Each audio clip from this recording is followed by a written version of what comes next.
Okay, so we were saying, Love me like you do. La la, free Shavakadu. Free Shavakadu. hello and welcome to the Digital North. In today's episode, we'll be talking about Joo-ho Bong's Okja. Came out in 2017, I believe. I'm Ryan Hamilton. Joined with me today are Jonathan Tompkins, Nate Sand, and David Nielsen. I'll begin because I chose Okja mostly because Jonathan is the biggest weeaboo and K-pop fanatic I've ever met. K Those are two different things. Weeaboo and K-pop. Weeaboo's for anime. Yeah, I couldn't think of anything else that came from Korea. Okay, That everyone that listens already knows that you are a racist piece of shit. So, okay. Fair enough. Maybe I'm just projecting my own love because I do like the Koreans. Um, so where do we begin with this film?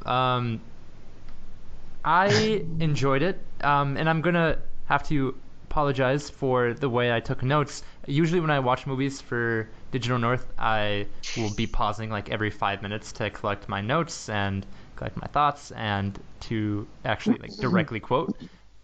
But I watched this movie with my girlfriend, which means that I actually just watched it through like I would a He normal most movie. he mostly got finger banged. uh, the doctors say I have a larger than average prostate. It's normal for a boy in The funny thing my is that's condition. not the first time he said that.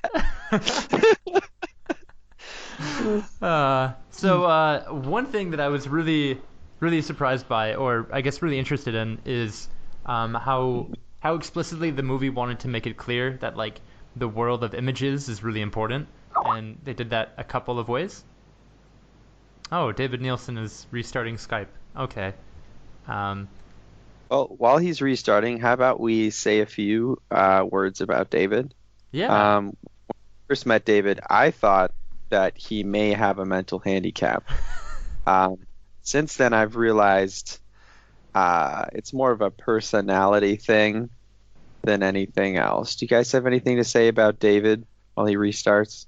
The first time I met David was on the soccer field, and I think he probably weighed about 30 pounds. And we we When were. you guys were tussling in the locker room, is that when? You don't really get locker rooms in American soccer Oh, because no one really cares about us enough. We don't get our own locker room, so we oh, just oh. change out in the open. Sorry, I What is played American soccer? There's American. also there's also Canadian and Australian soccer because they call it soccer too. Oh, do they really? They do. Huh? Or Um, you know? so I guess When I first met, yeah, continue please.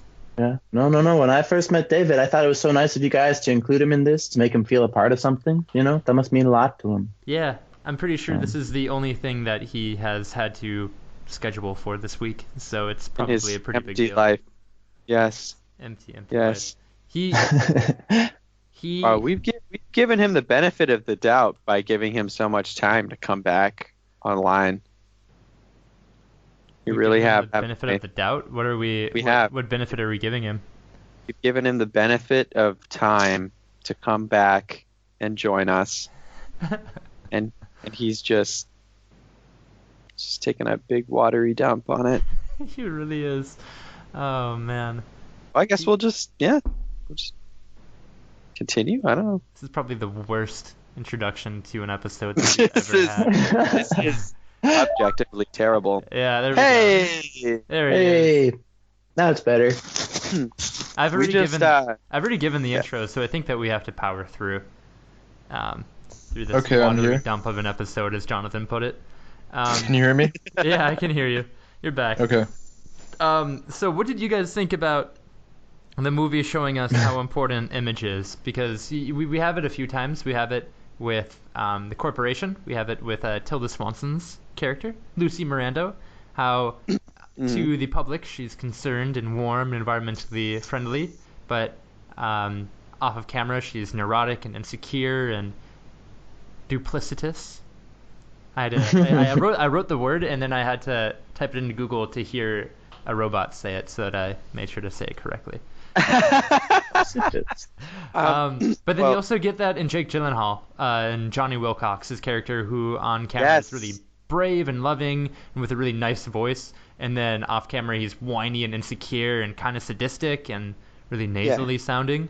And that was a huge theme in the whole movie, was two-sidedness. How there's the side that everyone sees, and then there's the side that nobody sees. If you take a look, I mean, you're talking about power of images. The poster for the movie is Okja or Okja, I guess, depending on which language you're saying it in. I don't think that anyone says it as Okja. That's what I think there's he just a said. Y. Like, Okja. Yeah. Okja. Like if you separate the two words and you say the J is an H, it's like yeah. Yeah, it's Norwegian. It's nice. It's the pig thing.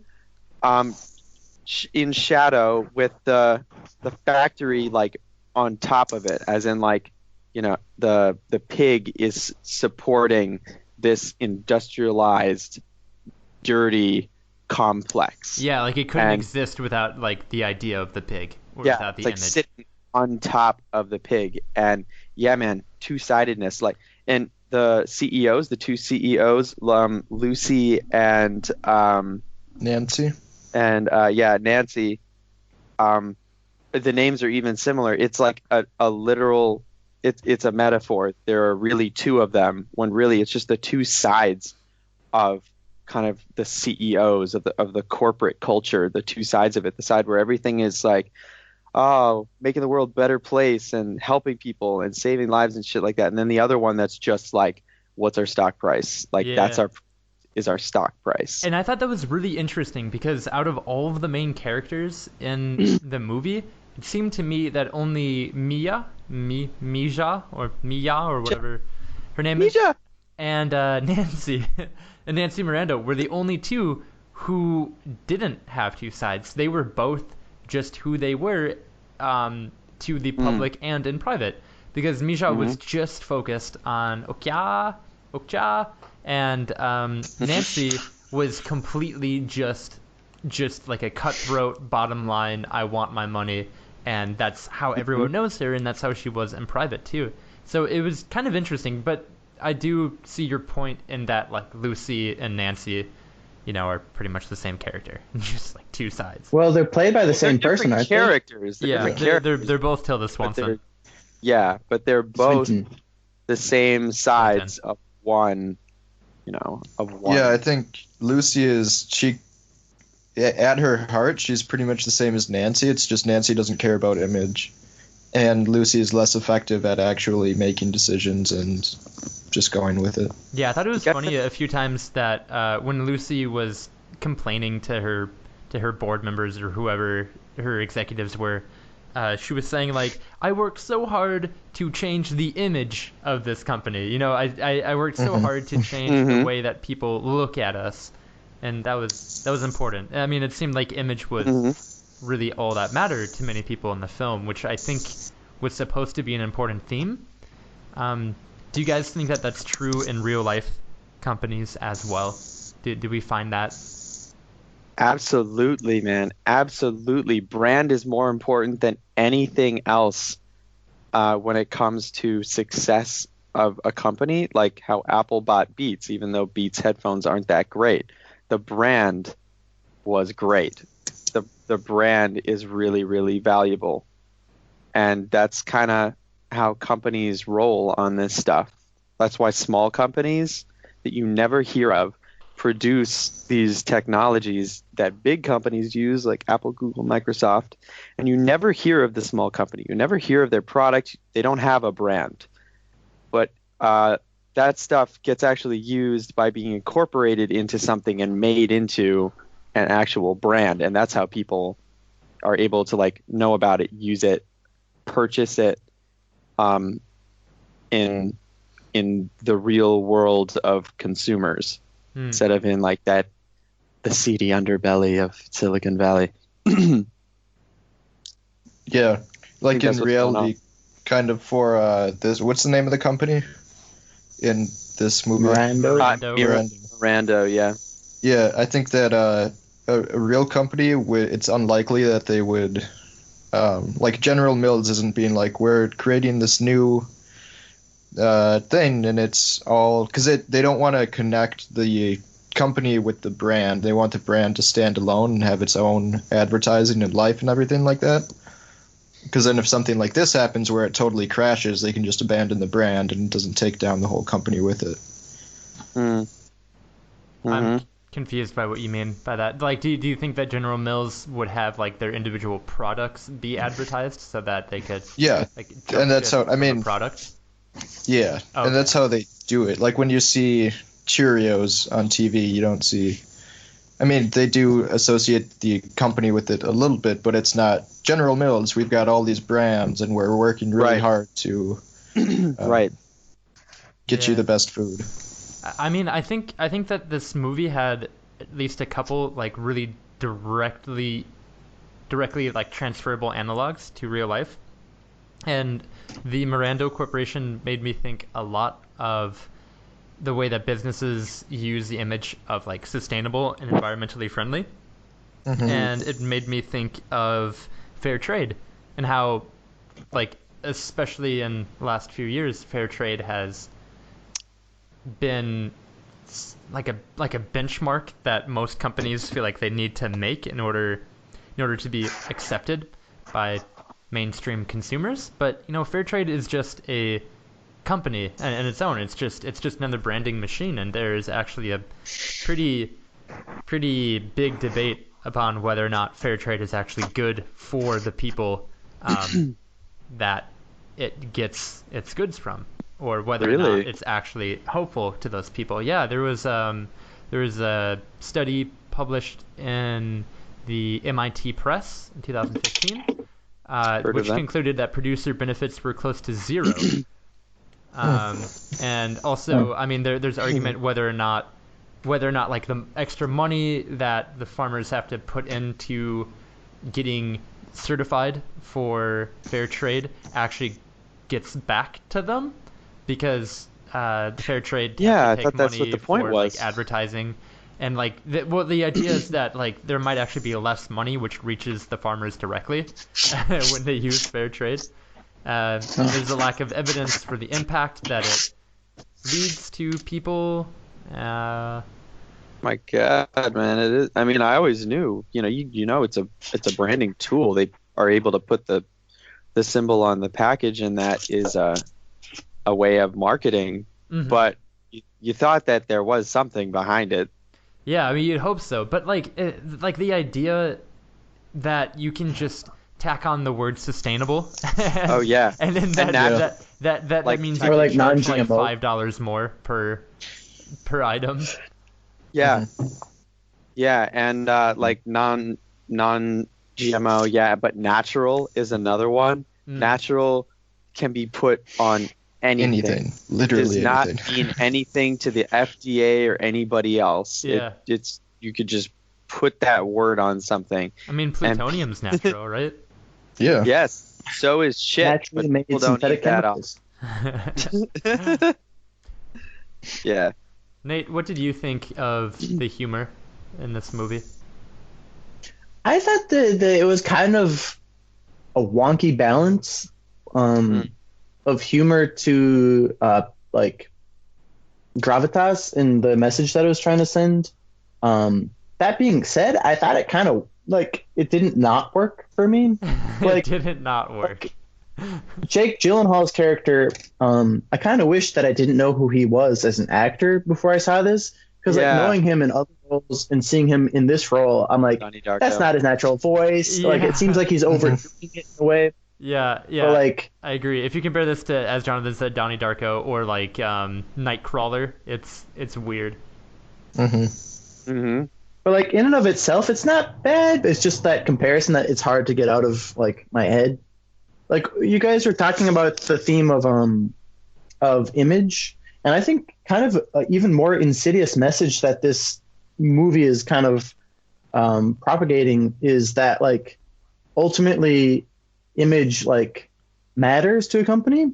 But in the end, the Nancy's character was not concerned with the PR, kerfuffle. She was just like, this stuff will still sell. If the product, like, people need meat and it's not going to affect us, so let's go right into production. And like, and so like, while it seems like image matters a lot, it's almost more like it's the elastic versus inelastic goods, right? That you have to be aware of. Yeah. Yeah, I think that's definitely a good point.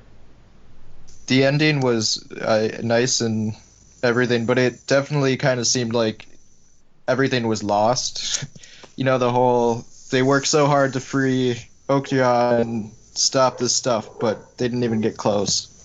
And we get to feel like, yay, she got her super pig back.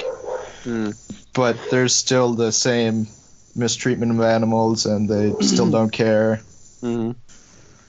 Did you guys ever see any of Hayao Miyazaki's films, the animated films? I mean, he's like, the guy who did Spirited Away and Spirited Howl's Moving Away, Castle. Howl's Moving Castle. Yeah, those are two really famous ones. My Cousin Totoro. My Neighbor Totoro. My Neighbor Totoro. Totoro. My Cousin Totoro. Those are all very much in the vein of Shintoism and spiritualism, where all living things have spirits, and if you can be in touch with the fact that we share everything on the earth with other living creatures that have spirits, then you will be able to lead a fuller life. And that, I think, this film takes a lot of pages out of that Shintoist book. There are two sides to everything. There's the industrialized, like when we see the farm, basically, with all of the pigs hanging out in there, just not hanging really hanging out, like lamenting, right? And it's like, it's black, it's not well lit, it's filthy. No one would actually want to spend time in there, right? Yeah. You never want to be there. It's a bad place. And then you at the beginning of the film, it's an idyllic and beautiful natural environment where it seems that there's a harmony between Mija's grandfather and her and the forest, and they're, it's providing for them, and they are cultivating the forest, blah blah blah blah blah. And that's the pig that ends up being the biggest and healthiest. Exactly, that's the commentary. That is the commentary right there. Yeah, you get that kind of like romanticism for that kind of like lifestyle that never really existed. Yeah, I think that's the perfect word for it too, because when you watch Miyazaki films, they're so gorgeous, and they're very direct commentary against industrialization. Yeah, although I mean, if you look at something like Princess Okinawa. Mononoke. Princess Okinawa. I like that. Princess Mononoke. You get actually a little more nuance in the conversation, because it's not just industrialization is bad. There are negative side effects, but then you see the way that like it provides for the people in the city, and like there is a little bit of a discussion, at least in that one Miyazaki film. But it's all about having mindfulness to the natural order. That's what it really is, because Japan is industrialized, but if you go there, they got like Tai Chi on the roof of their office buildings, and like grass on like the patios for breaks and stuff like that. It's still a lot of value towards like being centered in the world around you, in the spaces around you that are provided. I do like in the movie how I guess you could look at it as the corruption of capitalism still seeps into Mia's grandfather. I like that it's not. I like that there is some nuance there too, because it's not just like, oh, look at these idyllic mountain folk who are just so nice and pure. Like even with her own family, he gets corrupted with the idea of obsession over money and having to save money, and you see that he's kind of an alcoholic, and you see that he has problems of his own, which was nice because it's not just industrialization versus ruralization or romanticism, but it's also kind of like young idealism versus being cynical and Yeah, bit as aged. as a Jewish person, I saw the golden pig and immediately thought of the story in Exodus of the golden calf that was made by the Israelites, or really the people that left Egypt, that were freed from Egypt, while they were waiting down in the valley while Moses was on Mount Canaan. Could you say this in Hebrew? In Hebrew? Yeah. Oh, I don't actually speak Hebrew. Oh. Shall Moses Speaking Canaan. Aramaic. No, no Aramaic, one can I will. speak Aramaic anymore. Yeah, Aramaic for the listeners is ancient Hebrew. Ancient Hebrew. It's kind of like the Latin, not even Latin, but like before Latin, whatever was before Latin. We're talking about 5,000 years ago.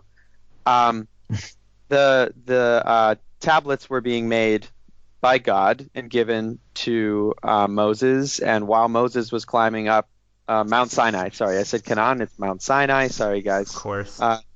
And he comes back from Sinai, and the Israelites had begun worshiping a golden calf, an idol that they had made down there, which is against the rules, basically. It says that in the Ten Commandments that were given by God. What, that you can't have idol worship? There's no idol worship. That's what the Egyptians did. But to be fair, he was just coming down the mountain with the 10 Commandments at that moment. So such a How I know are he they told them to We didn't before, know any right? better. No, Yeah. but God freed them from Egypt, and they all knew that. And God was the big thing about Judaism. We're talking historically now, not in the moment of Do you these mean, people. wait, sorry, you keep saying God. Do you mean Yahweh? Stop it! Don't say its first full name. Have to beat those out. We'll edit those. Say it's monotheism. It's monotheism. It's the first monotheistic religion that anybody knows about, at least. So idol worship. There was an Egyptian one first. Oh, there wasn't. Yeah, For, like, well, and a lot yeah, of a couple of years. Greeks and Romans would also have like a patron saint, which was their main god, which I But think they is still believed in. Yep. The fact that you have to have a main god is obviously not monotheism. What if you have kind of like a naturalism, or like you feel like God is in What if everything, Main god, and then you have a side god. but that you don't tell. side god, a weekend god. Hotline Bling. That's when Hotline Bling was originally written for the Golden Calf. Oh, Oh, I didn't know that. Was Hotline? yeah. I mean, it's That- a pretty tired line, so makes sense that it's pretty old. Yeah. So I thought that the Golden Pig, to reel it back in, Yeah, Wow. reel it back in. was a pretty biblical reference right there to the golden calf and how they're breaking their morals. That's what that story is about, is Yeah. breaking your moral. That's nice. I didn't pick up on that, because I Okay, I haven't know read you- the Torah. Are you ignorant? I haven't read the Torah this year. Well, I think it was kind of not so much breaking your morals as he had a traditional view of what life was supposed to be like, and he thought that it was time for Misha to move on to that rather than follow what was working for her and what she believed in. Because it was traditionally given as a gift, like they said in the movie, as kind of like a, I don't know, Marriage here's thing. some money to get. Well, but you probably wouldn't sell it. It was just a gift. So he was just kind of trying to say, okay, this is over now. Let's move on. Yeah, and I mean the fact that he brought her to her parents shows that he still has some value, although he also did say how long has it been since we've been here, so it could have Yeah. purely just Yeah, been to tear but- her away. He gave Misha the pig to help her ensure her future, a happy future. Yeah. He just, he loves her and wants her to be happy and her to have what she can, and that's what they did. They spent that time raising the pig so that she could have a future, and and in that way, it kind of feels like he's kind of the last generation of people that would be living that way, at least in their family. It kind of felt like he's like, hey, you should go to town. You're almost a woman, and start a life, as in like maybe end this life. Yeah. And maybe their commentary. And then she gives that golden pig away, and then she completely like neglects, or she completely just like spoils any opportunity that she would have to do that, and then furthers her connection with a giant pig. It was a very Disney level, like, love over money and power. Yeah. And honestly, I wanted to talk about Mija because I think that she was supposed to be a symbol of like purity and justice and friendship. And like you see that because she's not concerned with the politics of ALF and of Miranda Corp. Like she only cares about getting Okja back, which I think is nice. But also, if you limit your focus to only one thing, I mean, there would be no like she has such a limited worldview that I don't think that she is a character that people should like aspire to be like. I know she's pure and innocent, and that's important, and that's a driving force, but like you can't have that type of mentality if you want to be someone who hopes to like affect change in a positive way. Which is why I think she's not necessarily like the whole love and purity isn't really the main message of it. I think the ALF is kind of the main message. That's what I was going to say, which brings up the ALF. The animal mistreatment. Yeah. I guess that is pretty important. And I thought it was really interesting too that although the ALF was clearly supposed to be doing something virtuous, the main members still beat the shit out of like one of his team members just because he like betrayed a translation and did what the team wanted to do anyway. Yeah, one thing about this film, speaking just about the writing and the story and what we saw in it, there were not that many dynamic characters. If any. I can't think of any dynamic characters that were different at the end of the film than they were at the beginning of the film. No, not really. What's his name? The animal lover guy. Safari hat dude. Well, Jake Gyllenhaal. Johnny Wilcox. Johnny Wilcox.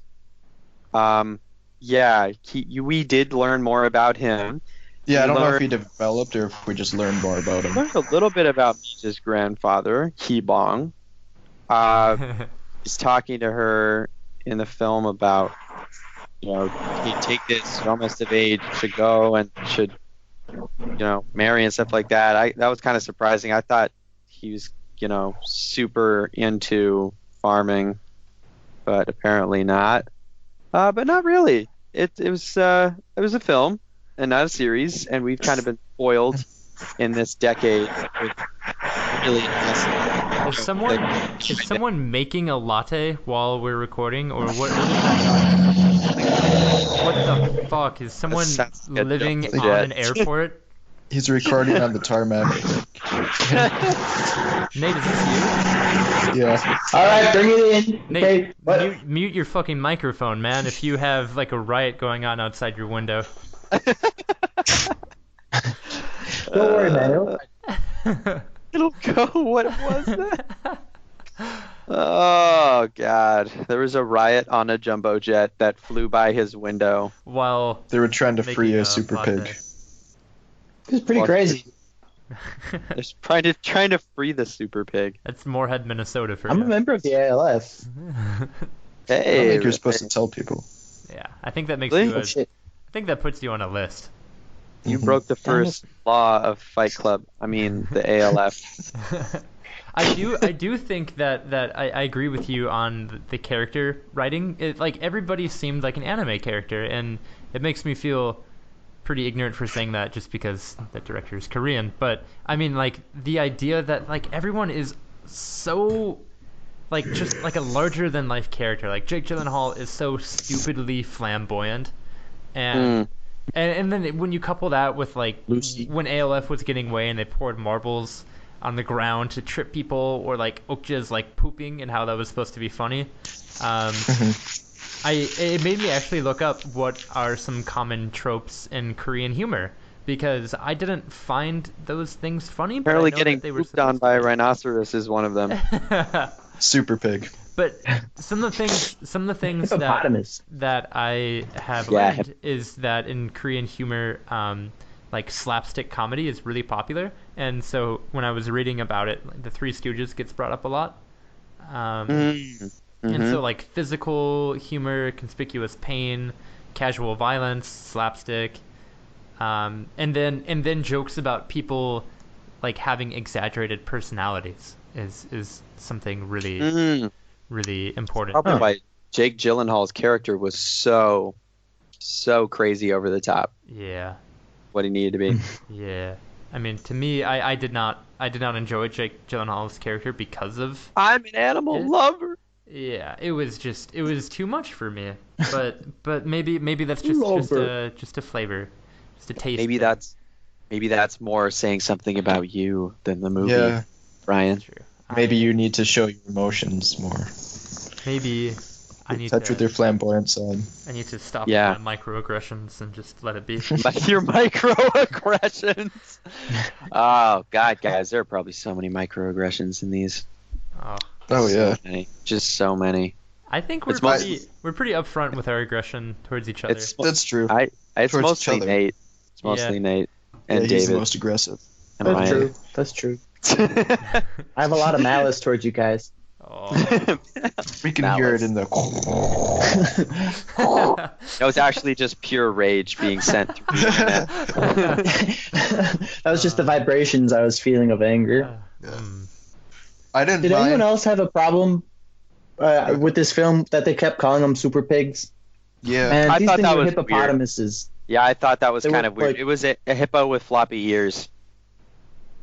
Yeah, it just kind of feeds into the ridiculousness of the film. Like, Ryan, it seemed like a water balloon that was like almost too full. So it was just kind of like wobbling out of the bounds of where it should be going just a Yeah. little bit, here and there. Like Jake Gyllenhaal's character just being a little too over the top, Tilda Swinton's character being. Yeah, and why would Jake like, she had Gyllenhaal's character? braces. Why would Jake Gyllenhaal's character? Why would what the hell is his name? Johnny Wilcox, be sitting in a cell with a super pig, pulling bits of its meat out of it? Why would he be doing that? He's a TV personality. He wouldn't be. Yeah.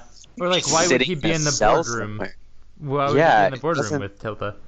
Matt, it doesn't make any sense. He'd have to have a board seat if he was at a board meeting. Well, technically, I don't think he was in the room until he heard. Because he was on the other side of the glass, and then he heard maybe something in about his office how she or was going to be the image of Monsanto or whatever it's Yeah. called. Monsanto. I think that was pretty clear that it was supposed to be Monsanto. I think so. Miranda. Yeah. Yeah, Yeah, with the yeah, GMOs. agrochemical. Speaking Um, of like GMO and like super pig things, is the idea that they're only supposed to give birth to one pig at a time? Like, why else would they just give them one boob? I mean, that's Yeah. only bad for You only know for that your yield. that Okja has one boob. We don't know that any of the other ones have more than one boob. But typically the number of boobs is twice the number that's given in one litter for mammals. Like humans usually have one baby, hence the two boobs, right? Is that true? Cats have 6, a litter is usually 3. Is this So Huh. it probably gives either one half or one whole baby per birthing. I'm I know a lot looking about- this up because I don't I know- know if I believe you, but I know a lot about want boobs, to. man. I know a lot about. He knows a lot about it. mammal boobs. Oh, Delicious. the most delicious. Study guys in high school. Ooh, I searched nipple on Wikipedia and there's a nice picture of a titty. Oh, I'm on Wikipedia. Put that in the chat. Oh, yeah, man. Yeah. That's crazy. Okay, so also, did you guys know that pigeons are capable of producing milk? Both. Of course. They're one of Yes. the only avian species that can do that, and they produce it in their throats. I'm sorry, wait, who does what Ooh, now? I did not know that. And who milks what in their throat? Both men and lady pigeons can produce milk for their young, That is the most fucked up thing I've ever heard. but it's kind of Really? like it's more of like a cheese. It's Worse than Oh, the murder of God. 6 million Jews. Pigeon cheese? Fuck. Beautiful. I think it's. That's horrifying. Shit.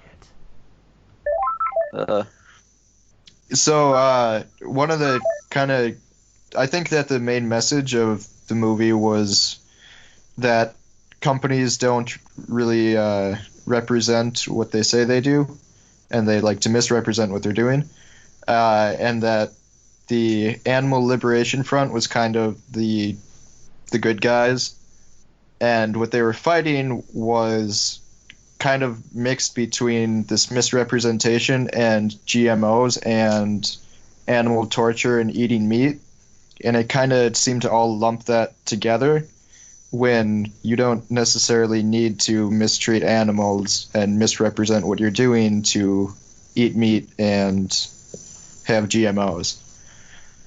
Mm-hmm. So It's kind of like corporation begins seedy, probably not approved of things. There's a nice public face made about it. The Liberation Front comes. The Liberation Front does some effect, but is stamped out, and everyone forgets about it, basically. And then at the end of the film, Liberation Front, the guy gets released. It's kind of a symbolic, hey, this is always going to happen. we're still fighting. Yeah. This is, even if it's not the same people, that's the timeline. Like, they come back. That was the ending. Did you guys watch the after credits scene? Yep. Yeah, I didn't know there was one. No, I Yeah. didn't see that. There was an after credits scene where, what's his name? Paul Dano, I don't know his. Johnny Wilcox. Jay, the leader of Yeah, Jay. ALF, where Jay Yeah, Paul Dano. gets released from prison and puts out, what's that guy's name? K. K Yeah, I think so. or Choi. In the the- subtitles, it was just the letter K. Plays Glenn in The Walking Dead. That guy. Yeah. Puts out his cigarette for him, and then they leave. In a post-credit scene. Yeah, and they get on a bus, and then K, or whatever his name is, says, yeah, people are coming all over, or from all over, like even the Midwest. We're going to Mirando to fight, or the executive's going to be there, yeah. Yep. So I and then think they it was kind of almost setting up the sequel. on the bus. Yeah. It's gonna be the ALF versus an army of super pigs. It's gonna be. It's gonna No, be a. riding an army of super pigs. It's gonna be a Mark Wahlberg film that's just nose to ass action the whole time. Mark I Wahlberg would plays a watch super pig. Well, okay. What do you guys think? An of the Andy fact Serkis type that- thing. What do you guys think of the fact that Kay got the shit beat out of him? What do you think that was symbolic of anything, or do you think that was just a character outburst that we weren't supposed to look into? Because I thought it was like even people who are supposed to be so like occupied with the idea of human or any animal life being sacred can still do like really destructive things.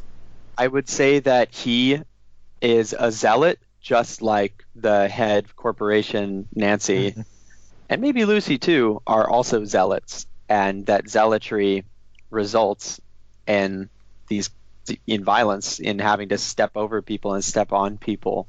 I think that the commentary wasn't that the ALF was great and that the company was horrible, because there were good things in the company and there were horrible things happening in the ALF like that. I think what it's really about is its lack of frickin' harmony, that people have to fight against these kinds of things in the corporations, and the corporations have to hide all this shit from everybody else. Everything would be better if people took responsibility and shared it, among everybody, and then corporations would follow. What they talked about is that people were freaked out about, having genetically modified food and things and all that stuff, and not saying that that's right or wrong, but they were trying to deceive because of keeping themselves alive. Like they wouldn't be able to survive based on what they have to do to feed people. But I think the real thing about this is that we haven't talked about yet is the fact that the pigs have feelings and are smart. Yeah. Fact. Like that's what the whole film was about. Is it's like your food is your friend. And that is the real thing with that like a I think pretty complex understanding of physics too. Yeah. If the food is friend. But Finding Nemo taught us that food is not, or friends are not food. Friends are not food. Friends Exactly. are The fish. scene with the is what sharks. we learned. Oh, We learned fish that are fish not. aren't friends. No, But fish. Because they don't want them to eat the Friends aren't sharks. fish. Friends aren't fish. I'm but looking this up. Food I had a is different understanding. Friends. By the way, Nate, is it What's the up? end of your time here? Do you need to ship I have off to be soon? going pretty quickly. Okay. Yeah. Why don't you give your summary So and Jonathan- your rating? Yeah, for sure. Jonathan, you brought up something I was also kind of concerned about with this film, that like they never commented on how intelligent these animals were, and like I pigs think they themselves, did. just regular. They didn't say it out loud. That's true. Yeah, but they never brought it up as like a reason to protect the animals, right? The ALF was never like these animals have like feelings and they can understand the pain. They were just like, let's liberate these animals, because just all forms of subjugation are bad. But yeah, so I thought it was interesting that they didn't comment on it more explicitly, I guess. And Maybe it was maybe it was supposed to be that the ALS missed that point, but Yeah, that we as the could be. viewer like were able to pick up on it. Hello. well, like pigs themselves are pretty smart animals. Just regular pigs.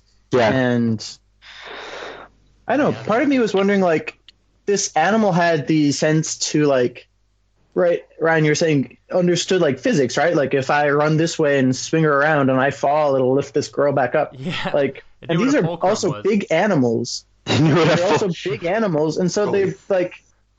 Why don't they trample down a fence? Like, I don't know. That's like a kind of Right. pretty small thing commentary, but I was kind of Yeah. wondering about that. Well, you see what the what Mija and her grandfather eat, man. They go and they get some fish from the pond that's near them, and then feed they it with make all poop. their vegetables and stuff. And it's like, why do we have to eat super pigs? Why do we have to eat meat at all in that scale or like that? Why couldn't we farm something else? Because humans don't have to eat meat. It's scientifically proven. You don't have to eat meat. This is a really interesting conversation for a lot of Eastern Asia too, because I was reading that one of the biggest consumers of pork right now is China, because China is having a like more affluent middle class than they've ever really had, and so there's a lot more demand for pork than there ever has been. And it seems like the idea that there are pigs that we're dealing with in this story specifically might even be like regionally important for someone from China. It's the Koreans making fun of the Chinese. It's always. That's the true moral. But my rating of this film. What? What were you gonna say? I cut out for a second. I don't know if you did the ratings. Go for it. Oh. No, we've just been talking about you behind your back. Good. Wait, should I stop talking about him behind his back? No, just No. That's you what can we do. keep talking about him behind his back, but also talk about him to his face. Okay. So like with a mirror. Right.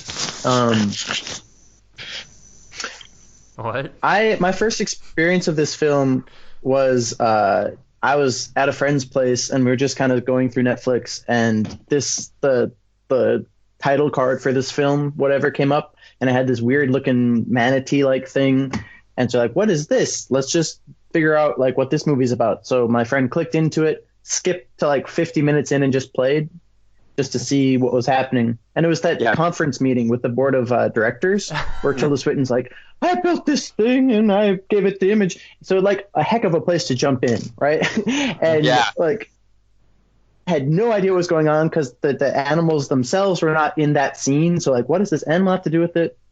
Just a very strange like place to jump in. And then that's the only scene I saw. And if we would have watched a minute more, Jake Gyllenhaal would have came in and it would have been even more strange. But like, what the hell is this? Jake Gyllenhaal, no, it was very some coked up nut job. But like watching the film now and seeing it in its entirety, I still have that kind of like baffled feeling about it, just because of the kind of I guess for lack of a better word, wobbliness of the movie's like how serious you're supposed to take the movie. Because the moments of humor in it, I felt were like just like not proportionate to the level of seriousness and the message they were trying to go for. Like Jake, I don't know, the character acting, as I said, if I didn't know Jake Gyllenhaal was Jake Gyllenhaal, I might have felt differently about it. But even Tilda Swinton's character was just almost, it felt like an actor was playing somebody who was acting.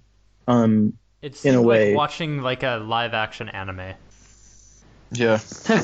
Yeah, the characters were larger than life, very exaggerated. Yeah. Not all of them, though. Which Yeah, is not all of somewhere- them. Like Misha wasn't.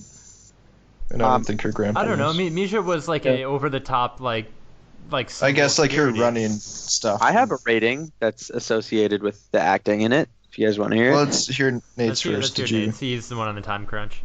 should do it. Oh, it's tough, man. I'd on a scale from hippopotamus to pig, I'd rate this film probably a quarter towards hippopotamus. So, I wasn't- I- like 25%, Towards I'd hippopotamus. say about 20. Yeah. 2.5 out of 10. A 25%, Yeah. 25 out of 100. It irrationally bothered me that these things did not like look like pigs at all.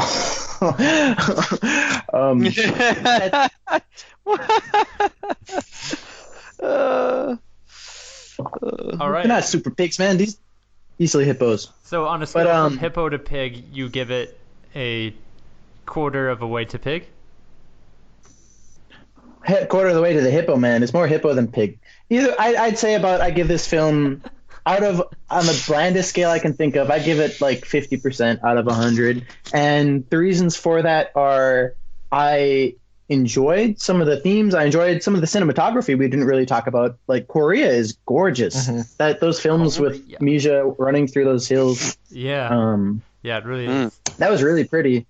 But just the message I thought was like interesting and a little more nuanced. Like I brought up earlier that in the end, it really just didn't matter, right? Like whether they had that PR or not, people are just going to still buy the meat, right? If it tastes good, they'll still buy it. And like people's Face moral and anus. scruples are actually, yeah. Face like, and anus, baby.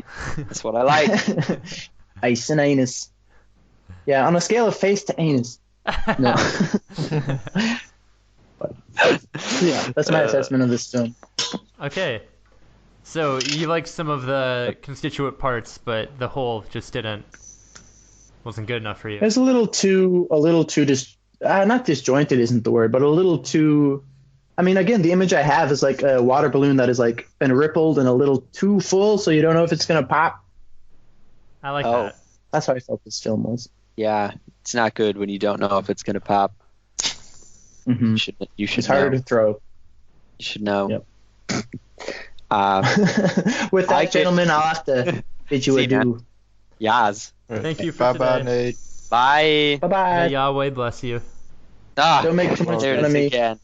You're going to Jewish hell. I was going there anyway. Hopefully, no one finds out that there isn't really a Jewish hell. Oh yeah, Yeah. I did forget about that. Afterlife I is just give- like Dusty Crows, right? Yeah, man, Dusty Crows. That I give this film 8 uniboobs out of 12 uniboobs. Ooh. There was all the points that it did receive from me were for really nice cinema photography, amazing animation. The animation was just really was not distracting at all. I thought that it was as if the Uniboob super pigs were really there. There was some pretty cool, wacky stuff that happened, and it varied really wildly on what you saw. You saw New York City, you saw the town, you saw the grandfather, you saw the CEOs. What it missed out for me on, and also what was good is a lot of the symbolism, some metaphor in there that held together really well and delivered a unified message, like imagery, the power of imagery, and what people can see and what people see at face value, and also dualism, a kind of dichotomy between Nancy and Lucy, where there's like caring about the people and the animals and the spirits and the world, and caring about, these extrinsic things that aren't really real, like money. That's just a concept that was developed later. And the points that it didn't get were for being really obtuse with some of its stuff, like the absolutely evil CEO and her cronies, the actual factory that and holding cells for the super pigs was just like it was like Lovecraftian horror. It was ridiculous, man. It was like all of them crowded there in a giant black field, underground field? ? No, I think that's just a place. It's just really dark in that part of town. It was just nighttime, and like everything like being filthy and horrible about that. That's a little obtuse. I mean, I don't know. And then characters not really being dynamic, like Mija acting exactly the same through the entire film. I feel like she doesn't learn anything. It's nice that she sticks to her guns, but I don't know. I feel like everything was all right just because they found a little piglet at the end, and I thought that was a little trite. Mm-hmm. Yeah. Cool. I'll give mine, I suppose, now. Give it 7 of 10 super pig sausages, which I hear are delicious. Delicious. Yeah. Yeah, like you said, I really like the cinematography, but the range of the way characters acted, like you have what's his name, Jake Gyllenhaal's character versus Misha, and how nobody really develops was kind of a bummer, because it really it puts it all on the story to be fun and inventive and have a good message, or at least a strong message. And I don't think it really had that, just because it was pulling in so many different ways.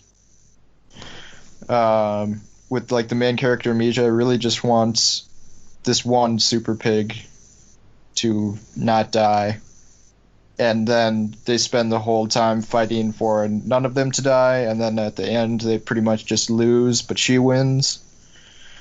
It was just kind of, I didn't really understand what the message was supposed to be, but it really seemed like they were going for a certain message. I don't think that the characters in the story really served it that well.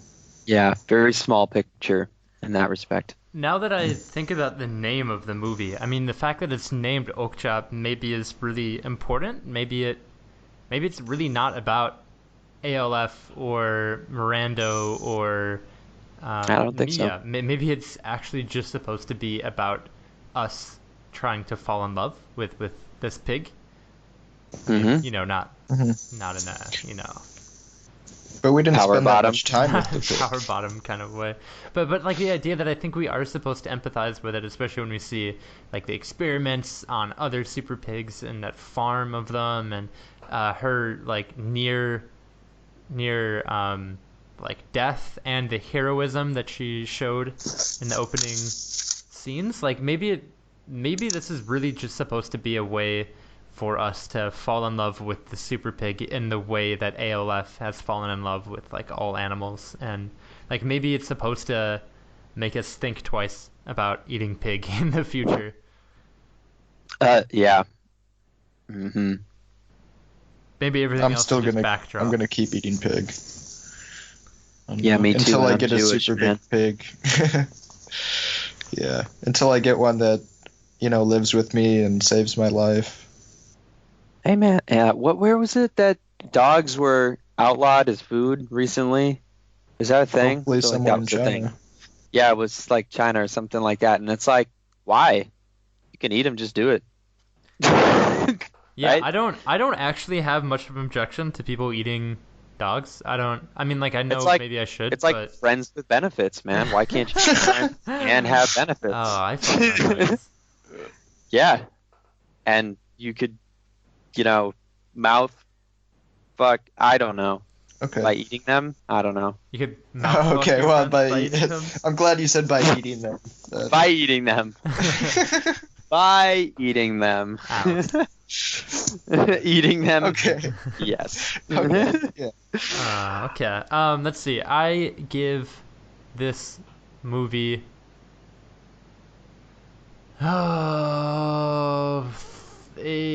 on a scale from flat Earth to fully oblong Earth, fully spherical Earth, I give it a curvature of 60 degrees. 60% of a circle? No, 60-degree curvature. Oh, out of 180 How does that? possible. I don't actually know how many would. Well, it's okay. We'll all Be interpret possible? your rating differently. Yeah, Yeah. not quite flat, but Just not- like how we all interpret this movie differently. Yeah, Aww. that's nice. Yeah, I thought the film was okay. I like the ideas of. Well, actually, I don't know, because I've been a vegetarian for a little bit. I've stopped since coming back to Norway because it's hard to avoid meat here, at least in the circles that I swim in. But I mean, like when I was vegetarian, I never did it for the empathy for animals. It was mostly an environmental and a health thing for me. But And money, man. Meat's expensive. yeah, and money, sure. But I don't know. Like, I don't necessarily think that the message is entirely pertinent to most people's lives. I mean, like, I mean, like the idea of like industrialization versus like a romanticized way of how rural people live is maybe important, and I think a lot of people are turning towards that, as you said, Jonathan. Some Asian countries, and I think even in the West, people are starting to really try to get natural. However at least trendy it is. At least in Western parts of the world where people have the disposable income to go to Whole Foods. Right.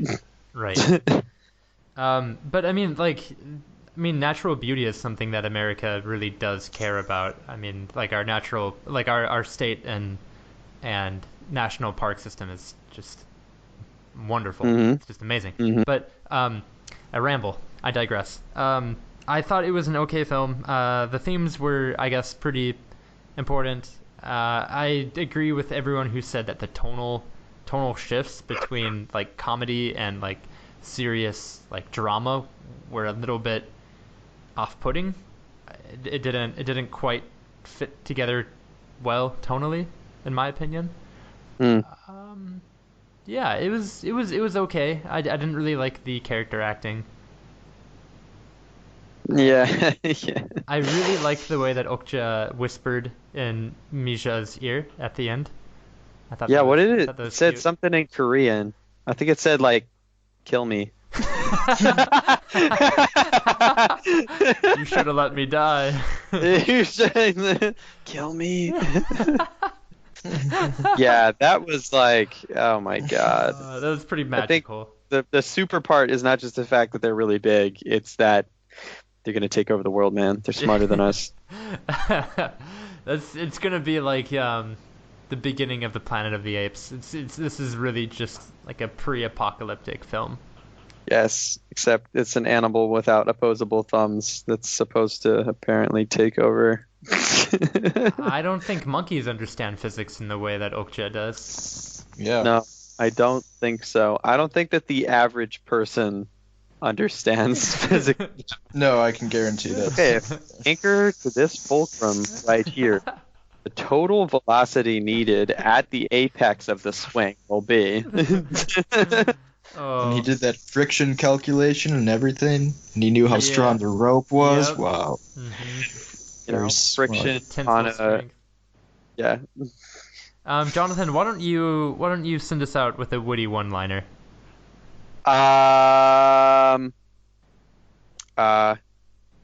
It's always raining in Seattle. Or what's your line, David? It's snowing in Seattle. Hey. Cut.